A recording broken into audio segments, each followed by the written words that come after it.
asalaamaaleykum wa rahmatulah mbokki jullit yi mbokki talibé yi ba léegi rek ñu ngi ànd ak Soxna Mame Issa Mbacké Ahlu Café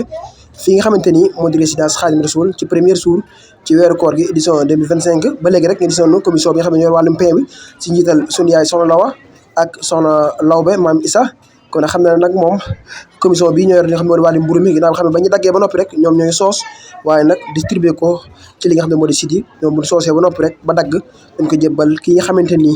moo di jëwriñ di Baye Talla Gueye mu nekk noonu di jàmbaar waaye gis ngeen noonu xéwali mucc ay bi nga xam te ni dara toxooju lu mbokki talibé yi waaye nag ba léegi rek comme ni nga ko waxee rek café gi commission bi ñoom dañ jëlal jëwriñ Sëñ Dame Café ñoom tamit ñoo seere li nga xam moo di café gi ginnaaw boo xam te ni suñu mbokk isbu yi ñu ngi jàng waaye nag machine bi mu ngi segg café gi ak di tàngal waaye nag commission café gi nekk noonu njiital jëwriñ Sëñ Dame Café ak mboolem ñi nga xam ne ñoom la ko seqal waaye nag ahlu café Touba yokk ba si njiital jëwriñ Sëñ Mame Thierno suñu yaay Fat Diagne soxna Mame Diarra Mbacké soxna May Bousso Sëñ Xaadim Sëñ Naar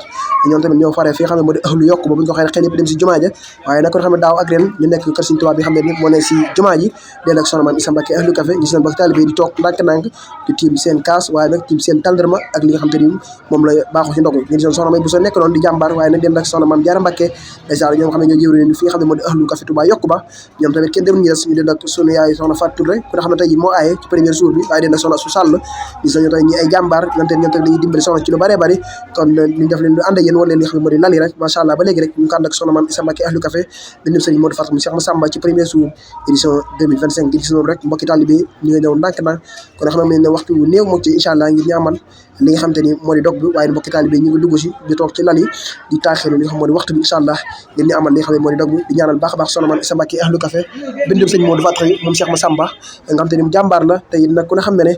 liggéey bu am solo bi nga xamante ni moom la ñu def fi nga xam ne moo di diwaanu jumaa ji ngeen si noonu ba léegi lal yi moo fare ki nga xam ne moo di jàmbaar ji mi soxna Mame Issa Mbacké Ahlu Café ba léegi rek mbokki soxna yi sunu mbokki góor yàlla yi ñoom ñëpp rek ku ne ñu ngi toog di dugg si di jël si li nga xam ne moo di lal bi di taaxirlu li nga xam moo di waxtu bi incha allah ngir ñu amal li nga xamante ni moo di dog bi waaye nag ba léegi rek ngeen gis na rek murid yi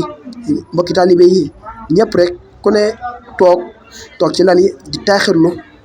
li nga xamante ni moo di waxtu bi incha allah ngir ñu amal li nga xamante ni moo di dog bi waaye nag di jaajëfal bu baax soxna Mame Issa Mbacké Ahlu Café ci liggéey bu am solo bi nga xamante ni mi ngi koy def jëmale ko ci mbokki talibé yi nga xamante ni yàlla dogal na waxtu dog bu jógee du am fenn fu ñu jëm fu dul ñëw fi nga xam ne moo di si jumaa ji fekk bi ndaw di soxna Mame Issa Mbacké Ahlu Café yi jox leen li xam moo di dog waaye gis noonu soxna Mame Issa Mbacké Ahlu Café nekk noonu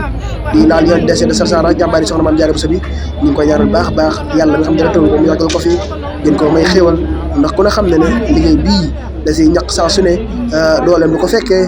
jëmmam du ko fekkee waaye àlala mi du ko fekkee kon def ñu encouragé ko waaye ñaanal ko waaye di mbokki talibé yi toog noonu di taaxirlu rek li xam moo di waxtu bi incha allah ngir ñu amal li xam moo di dog bi leen wax ne mbokki jullit di mbokki talibé yi yéen ñi xam ne yéen a baaxu si Ahlu Café TV mbokki mi ñu ngi lay ñaan boo seetaane ba nopp nga abonné commentaire bi doon yi sa waaye leen wax ne rek